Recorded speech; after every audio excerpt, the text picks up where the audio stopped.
Let's take a step back and let me just make this really simple now and just have really some fun with this, right?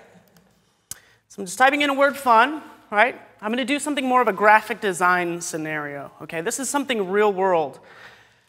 And what's hot right now are those like for icons, are like those long shadows, if you've seen that. It's like, looks really cool. It's a flat style, but you have that graphic, cool long shadow, which I think is pretty sweet, right? And typically people will make that in Illustrator and they don't have control over the angle of that shadow. They have to remake where that goes, if that makes sense, right? I should pull up some examples. But in general, I'm going to show you how you can do sort of a flat style, even though it's going to be 3D. So here's my text. And this is really 3D from scratch. Check this out. I have that layer selected. You could see it right over here. Whoop. See it right there, right? And from here, using this 3D panel, I already get these options. So I can take an image and make it a 3D postcard, like flat. And it could be like a billboard, and I could rotate it in 3D space. 3D extrusion, and then you have various shapes, right? I looked at this list, quite frankly, and I was like, yeah, boring. Like, oh, cube. Oh, sphere. Yeah, whoop-de-doo, right? Like, it's not that impressive. But honestly, if you think about it, and if you go back to your art history or art school days, everything is really a basic shape. So you could take things that are really pretty straightforward and know that, you know, this is really just a basic shape of a heart that was extruded and wrapped around, you know, like spherically. But in general, don't discount those basic shapes. In this case, 3D extrusion of this text, clicking create, right? Bam, there's done. Look what happened to my 3D panel. Wonderful. Oh, look, you've changed. Oh, it is. There's my fun. Here's my current view, right? I'll select my current view, and I can move this around, right? Say, okay, there is my 3D object, and I'm moving the camera around it, okay? I can still adjust the lighting, no problem. I can take the text. Okay, I'm doing the cool long shadow thing, guys. You ready for this?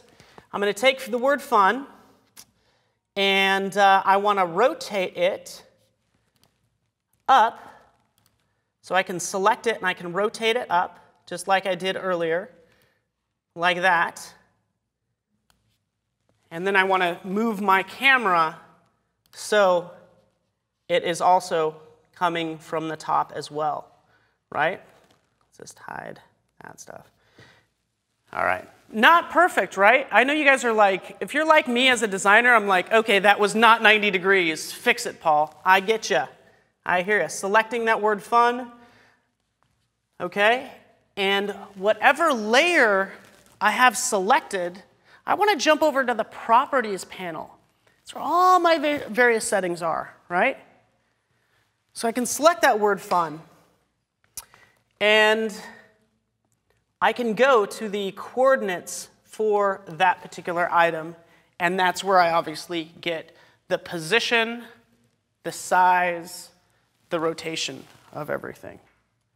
So I'll jump in and I'll just type in 90 right there. And now it's sticking straight up and it's looking great, right? Even for this camera, I'll select that current view, right? Selecting it, what do I want to do? I want to get really exact with it, so I select that layer. I go to the properties panel, and I'll just select top. And there it is coming from the top, and I can always kind of zoom out there as well. But this is exactly what I want. Looking straight down at an object that is standing straight up, selecting the light source, for instance, adjusting the light source like that, and you know, now I currently have that sort of shadow that I want to deal with, all right?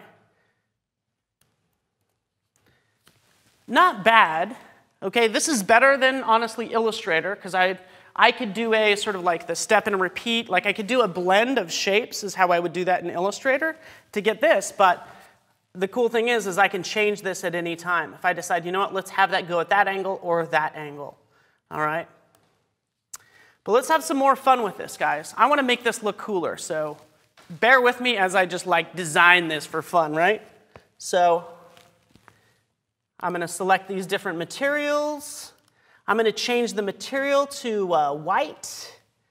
Why not, right? Roughly white. I can change it so it's pure white like that. That is not bad. Next up, I will take this goofy picture of me, right? Because this is me doing a herky. Apparently this is, I found out this is a cheerleading move that I'm doing. So that's kind of ridiculous. But nonetheless, taking that because I want to put this image in the shadow. So I'm just going to change this to overlay, right? And now you have, again, something like that, right? Nice. Okay? So Paul, I can do anything I want in there. I want to check in on the printer. The 3D printer is still going out there. It is. So we're gonna cut to that camera right now so that we can see where the printer's at actually right now. It's just been working its way out there. What are we making? What is fantastic. That? Okay, so, and I'm glad I'm wrapping up here, so this is perfect. It's really laying down this raft so it does this sort of base layer. And then it's starting to build up that bottom, basically. Here we go. I know you. Anyway, so it's building up the bottom of the phone case. You could see the spot for the camera as well. So yeah, this is really the longer process. As it gets to parts that are thinner and just it's gonna pick up the pace. But It really is. I mean, this is new technology and it takes time, right? And what are we doing? We're taking something that potentially didn't exist before in the real world and will actually exist as an object that you can hold in your hand like what you have here, right? So this is actually, not to ruin it for you, but this is what's being printed in white in the other room, right? So it is, right? I mean, I think it's super cool. So you as creatives, like sure I use Photoshop, and me as a creative, I can use a tool I'm familiar with and make something totally new. So like what's really gonna move this industry forward is going to be creatives. I firmly believe that. Yes, and again, it is fun. Let's just go ahead and jump into, since that was doing its job, I want to actually just jump back over here. As we were talking about the hype, we saw it looks cool. I don't really want to read all these bullet points, but it's basically saying, you know what, in general, 3D printing is pretty impressive, creating things that did not exist before. In materials you didn't think were possible, guys. Like what's here on this desk? It's like we have metals, right? So we have metals of different kinds. I even have a gold up here, right? So I don't know if maybe this will end up back at my desk or not. I don't know, but I'll let you guys check these out if you don't mind. This is a bottle opener because I thought, okay, it'd be cool to take the Creative Cloud logo and turn it into a bottle opener. It's just an idea I had. What is this? It's just an extruded shape, guys. This is exactly what we did with the text. We just used a different shape and extruded it, okay? So we make this. I will pass that around. So you have metals, you have plastics. So I'll even pass this around as well because I think that's pretty cool. And you can even get into sort of your full color sandstone. Hold that thing up so we can get a shot of that thing. This is like the ultimate in super ridiculous selfies. But yeah, this happened one day. This did happen. Who was this guy? So in general, this is, yeah. But what did I do? How did this come to be? Yeah. I basically stood in a scanner that had cameras take pictures of me, digitized my body, and then they printed it out in sandstone. So this is what this is. Right? I'm going to show you a quick video clip, and you'll actually see this working just like it is in the other room. Like, check it out. This is what's going on in the other room, just a time lapse. You can start to see what's happening here, right? So what's happening is there's a plastic spool you can see at the top. It's melting that plastic. This extruder is melting that plastic like a hot glue gun, right? And it's doing it layer by layer. Any thoughts on what it's making? Maybe you'll, ooh, yeah, you guys are good. Maybe you've already seen this video, but. So, and look at the inside. It's actually not solid plastic. It does this lattice work, okay? And that makes it just more affordable and still quite stable, uses less material. And that's what's going on here, even with this. You know, this sort of thing, this raft, this plastic, that's the raft to make sure everything prints in place. And then inside of it, we have that lattice work, okay? And what you'd have to do in the past is you'd actually have to make that in your 3D file. You'd have to build this stuff, right, to get this to print. And Photoshop does this all for you. So I'll just show you guys that. You guys can check it out. But yeah, there you go. There you got the claw. Weird, but nonetheless, you guys get the idea. Another thing that happens, guys, say for instance, like I know this guy's a little bit beat up. In this scenario, that extruder can't start printing in midair. Say for instance, this guy, his hand, it can't start printing that in midair. It actually has to build scaffolding, right? Some of that plastic up to that point, just like what's going on here with this rabbit.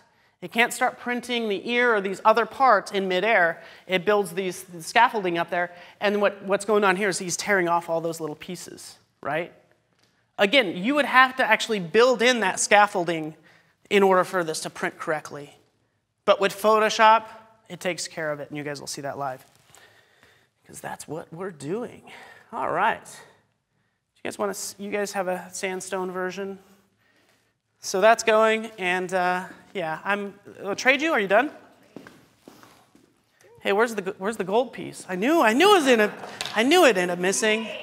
I'm just kidding. Ooh, that's nice. Something like a ring. So that actually could be an earring, but it's fun to do that. Me as a designer, to be able to hey, let's freaking do that. And it's super easy, guys.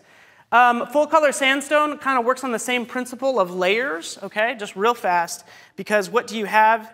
You have, let me play this. That's sand, guys.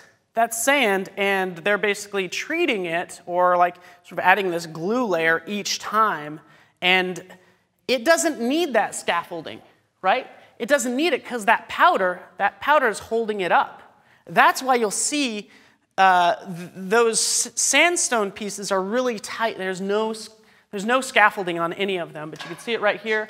This is compliments of Shapeways, and I'll talk about them more later. But they will do your fulfillment, guys. You don't need a big machine in your house, right? You just send it to them from Photoshop. Like, seriously, guys, it'll take you we'll do it in 5 minutes. But you can see there's the little dog. That's kind of funny.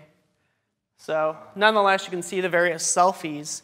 But again, all done in that sandstone, layer by layer. That powder keeps it, doesn't need any of that scaffolding. Little FYI there, guys.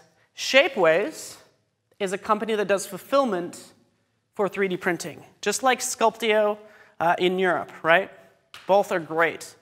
But since you will get a really, really good print from those companies, right? Because they're doing things with lasers, right? And anything with lasers is just awesome. But they're doing it with lasers in treating a lot of this stuff. So it's going to be tighter than, say, what I'm going to get out of the MakerBot, just FYI. And like I said really fast, we have this situation where you have this 3D printing gap going from your 3D modeling tools. You're using, your Cinema 4D, like a tool that's not made for 3D printing, and you're trying to get it to do 3D printing. It knows how to make a model. It doesn't know how to print that model and make sure it holds up in the real world, right? So you have all of these issues that need to be taken care of between the 3D printer and the modeling tools. Because if you don't have that, you're going to end up with an island of misfit toys or whatever.